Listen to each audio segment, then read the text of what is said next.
Hello, my name is Fiona Cassidy. I'm from San Diego, and today I'm going to be talking about Doppler ultrasound. So I'm going to give this talk as in quiz format. It's far too big a topic to be terribly comprehensive, but I'll show you some good cases. So let's start by looking at the normal arterial waveforms at Doppler ultrasound. So the image on the left here is of the left internal carotid artery. So the carotid, vertebral and renal arteries will have this sort of appearance with higher diastolic flow and therefore lower resistive index. On the other side here, we see images from the left subclavian artery, which is an extremity artery. So in the extremity arteries, where we don't need forward flow all throughout diastole, at rest, the extremity arteries will have a very resistive pattern with very little diastolic flow and actually retrograde flow in early diastole due to elastic recoil of the vessels. This gives the appearance of a triphasic flow. Interestingly, if the patient exercises and there's increased requirements to that extremity, there'll be vasodilatation and the waveform will change in appearance and become less resistive. So what do I mean when I say high or low resistive index? Well, resistive index is calculated by taking the peak systolic velocity, subtracting the end diastolic velocity, and dividing that by the peak systolic velocity. So you can see from this, if there was no end diastolic flow, if the end diastolic flow was 0, the resistive index would be 1. So a resistive index of 1 is the highest that you can have, and that would be a very resistive waveform. In general, in Doppler, the resistive index should be more than 0.7. Okay, let's look at the normal venous waveforms of Doppler ultrasound.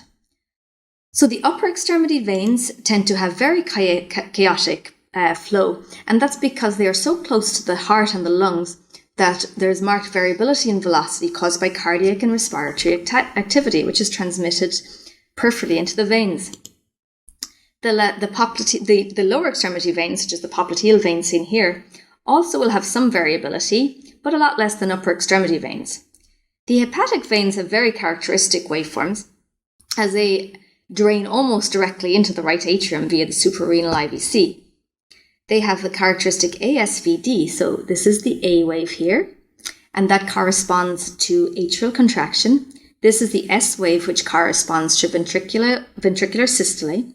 This little wave here is a V wave. You don't always see this. This is due to atrial overfilling, and then this one here is due to This is the D wave, and it's due to ventricular diastole. Okay, so let's look at some cases. So we can see here, this is a 6-year-old woman with right-sided weakness. You can see on the image on the left, there's very little flow seen in the left internal carotid artery, and the Doppler waveform is very strange. Remember that normal internal carotid artery waveform I showed you, where we like to see high diastolic flow throughout the cardiac cycle? Well, that is not the case here at all, is it? Very resistive pattern, maybe some retrograde flow in early diastole. Also very low velocity. I always get worried if the carotids are less than 40 centimeters per second, and I look very carefully at the waveforms. So this patient got further imaging, and this is MRA image. It shows occlusion of the left internal carotid artery. Are we done? She's completely occluded. Nothing can be done here? What do you think? No, you cannot distinguish complete occlusion from near complete occlusion by MR or CT angiography. So in this patient had to go to conventional angiography, which did confirm a string sign, so near complete occlusion of the internal carotid artery. So this was a case of high-grade ICA stenosis. So you may ask, well, I thought when there was stenosis, we got elevated velocities. I learned you get elevated velocity more than 125 centimeters per second. You do get that when there's, in most stenosis due to turbulent flow, but when it's a very, very high-grade stenosis, you actually get low velocities, because so much of the blood will shunt to the contralateral side or up into the external carotid artery, so you actually get low velocity flow. So that's why I say I get nervous when I see low velocity flow. Now, when you have those very tight stenosis, if you're upstream from that very tight stenosis, you will get low velocity and a very resistive pattern, because you think that there's high resistance downstream, so the waveform becomes very resistive, so high resistive index. If you're downstream from that stenosis, you will get Peri-vascular waveform. Okay, so we talked about that. ICA normally has low resistance flow.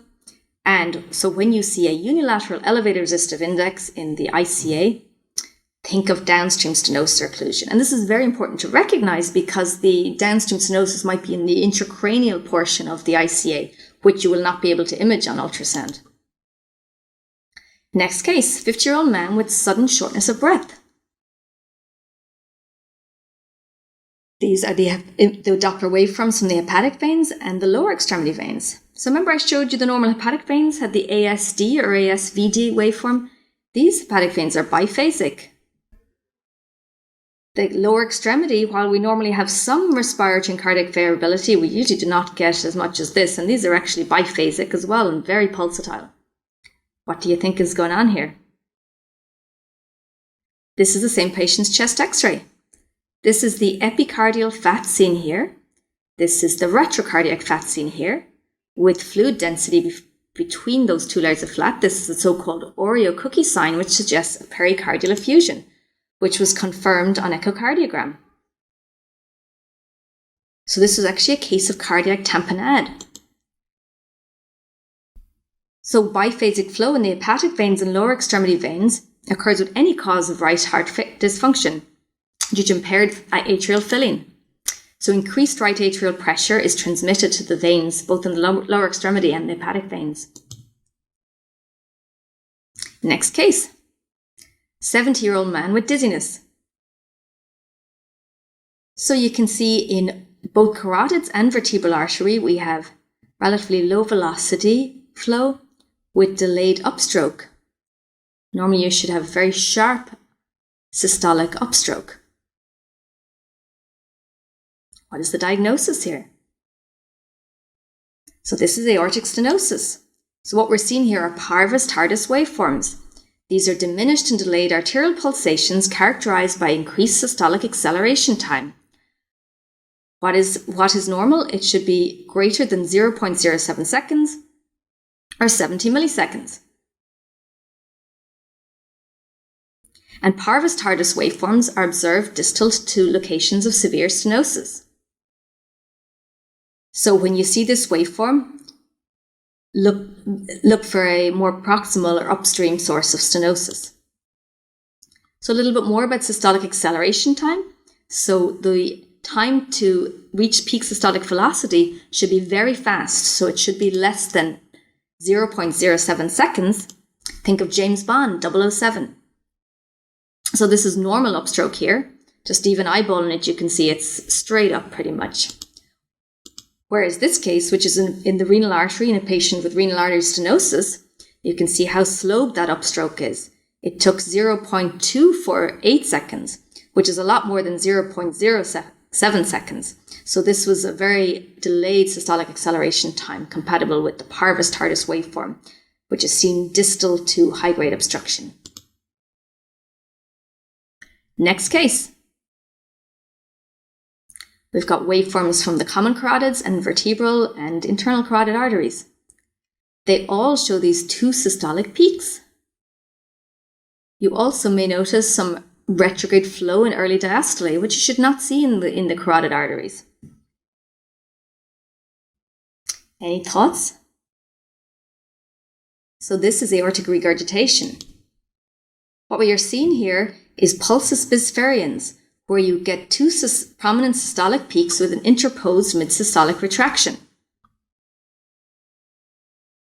And retrograde flow in early diastole in the common carotids is also suggestive of aortic regurgitation. Commonly, you will also see a hyperdynamic circulation in aortic regurgitation, so velocity in the common carotid arteries are often quite high bilaterally. Next case. So when you look at this case, you might say, oh, this is another case of aortic stenosis. We've got parvus tardus in all the neck vessels. And that would be a great thought, but is there anything else it could be? Look at the right vertebral here, it's almost flatlining. So while this aortic stenosis is a great thought, this would be a very, very severe aortic stenosis. Let me show you this patient's chest x-ray. So this is a left ventricular assist device. So with the left ventricular assist device, these are the normal waveforms that you get. So you do get markedly parvus-tardus waveforms with a left ventricular assist device and reduced peak systolic velocities. So be aware of this when you have a patient with a left ventricular assist device. Do not rely on velocities to make the diagnosis of carotid stenosis, because they will not get elevated peak systolic velocities most of the time. Case number 6, 59-year-old patient with congestive heart failure. So you can see the Doppler waveforms are extremely disorganized here. So you might panic when you see this, thinking, oh my gosh, what is happening with this patient? Have they got a severe arrhythmia? Well, again, let's look at the patient's chest x-ray. If you're astute, you will see this little linear device in the descending aorta. You can just see some artifact in the descending aorta here on the CT, the same area. This is what an intra-aortic balloon pump looks like. And these are actually normal carotid Doppler waveforms in a patient with an intra-aortic balloon pump. These are caused by sequential inflation and deflation of the balloon. And be aware that this may lead to overestimation or underestimation of true flow velocities. Number 7, case 7. 76-year-old man with dizziness.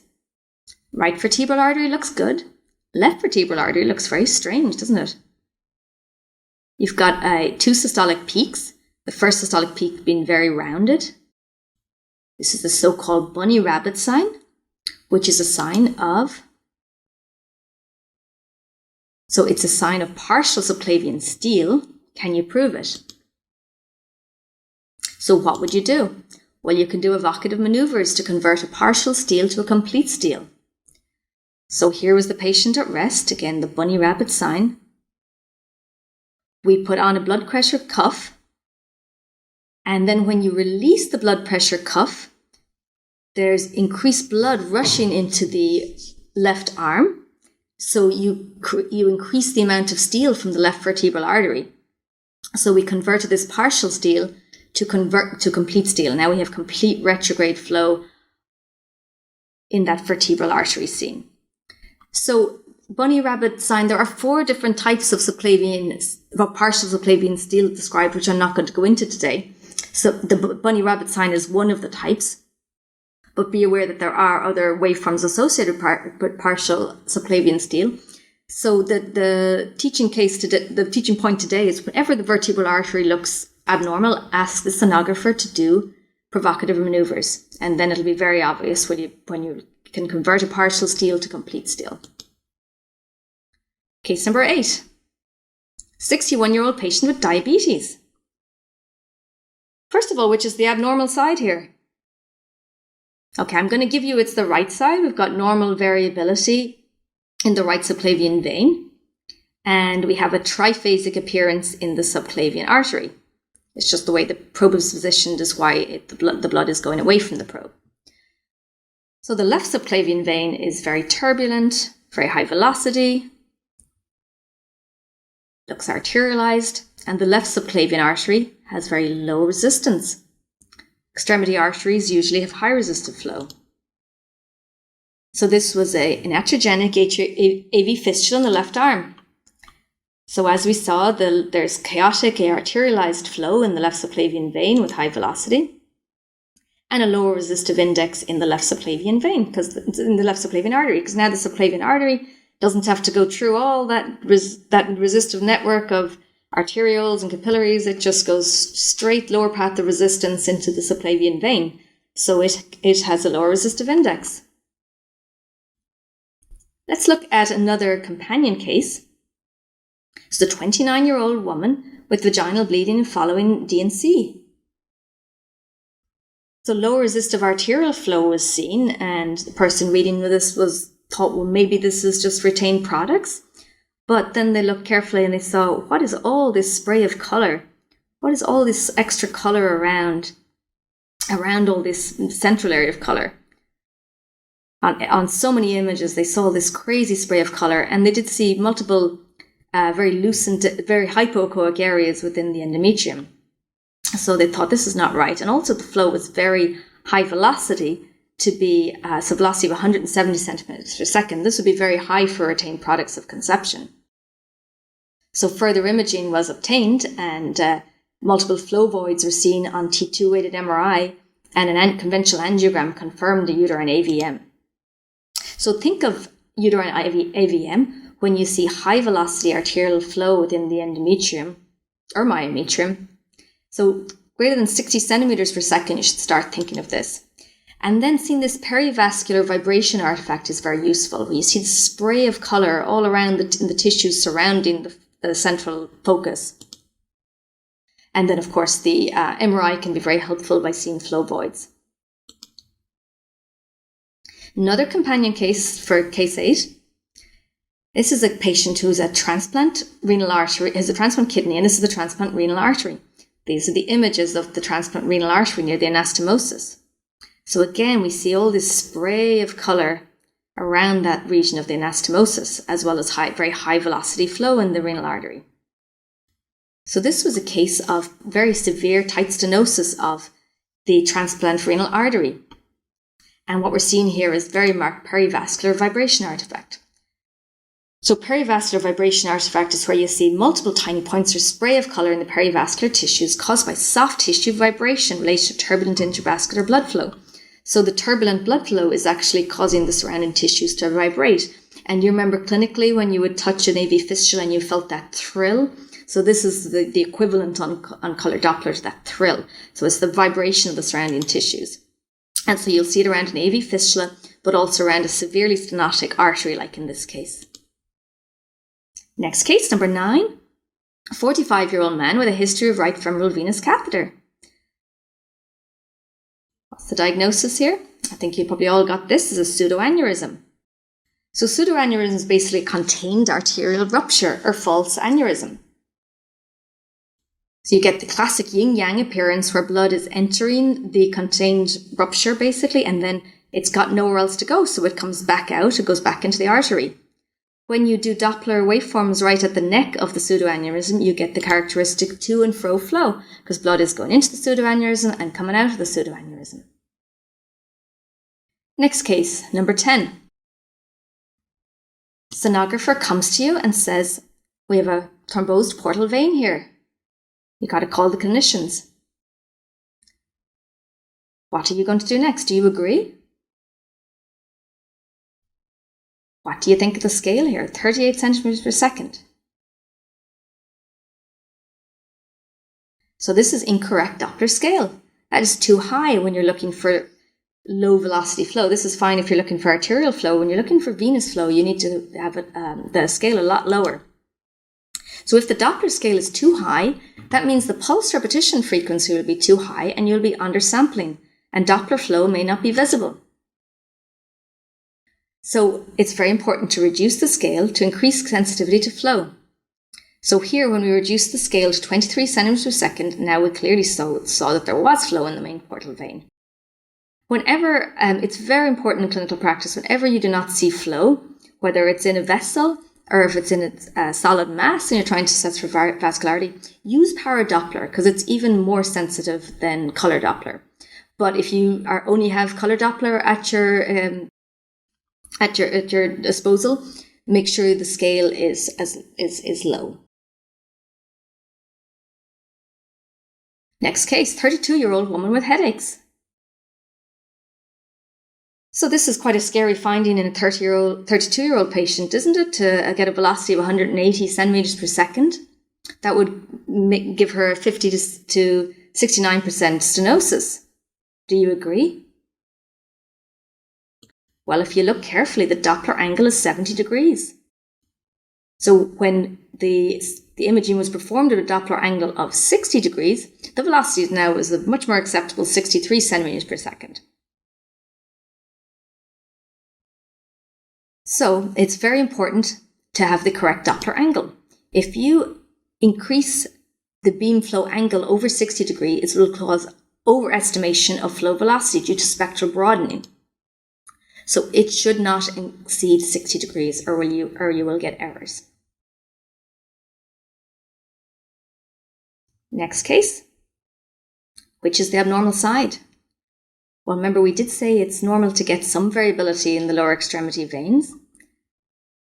The left common femoral and left femoral veins, the velocity is much lower than on the other side, and it's much more monophasic. So that raises concern that this patient could have a downstream, because you're talking about the venous flow, but a more central, close to the heart obstruction. So we got a CT, and lo and behold, we see a DVT in the left common iliac vein. What caused this? Well, you can see the right common iliac artery is crossing very close anterior to her left common iliac vein, and actually is causing some impingement of the left common iliac vein, which causes chronic stasis and led her to this 27-year-old woman to get a DVT. So this is so-called May-Thurner syndrome, when there's compression of the left common iliac vein by crossing right common iliac artery. And what a clue to diagnosing this on a lower extremity venogram is you will see monophasic flows on the affected side because of interrupted transmission of respiratory and cardiac pressures because of the venous obstruction. And two last cases, there are two companion cases. This is the first one. We have gallstones, and we also have an echogenic mass in the gallbladder. Color Doppler showed increased vascularity. What should you do next? Do you call this gallbladder cancer? No, always get Doppler waveforms first to just confirm that this is true vascularity. In this case, this does prove it's true vascularity. We see arterialized waveforms as well as venous waveforms. So this is true vascularity in this mass in the gallbladder. So this is concerning for gallbladder cancer. Very similar appearance in a second patient with an echogenic mass in the gallbladder. Also has a lot of vascularity. But very important to confirm, is this true vascularity? Do Doppler waveforms. And in this case, there is no arterial or venous waveforms. This was just artifact from twinkle. So two very similar cases, but two very different diagnoses. So be aware of this. True blood flow should have arterial and or venous waveforms. Twinkle artifact, however, can look very similar to vascular flow on color Doppler, but if you get the Doppler waveforms, you will just show noise. You will not show any arterial or venous flow. So in conclusion, Doppler waveforms allow characterization of pathological processes throughout the body. Be aware that medical therapeutical devices can create Doppler waveform patterns that mimic those of disease processes. And incomplete equipment settings at Doppler ultrasound can introduce technical artifacts that adversely affect image interpretation. Thank you very much for your time.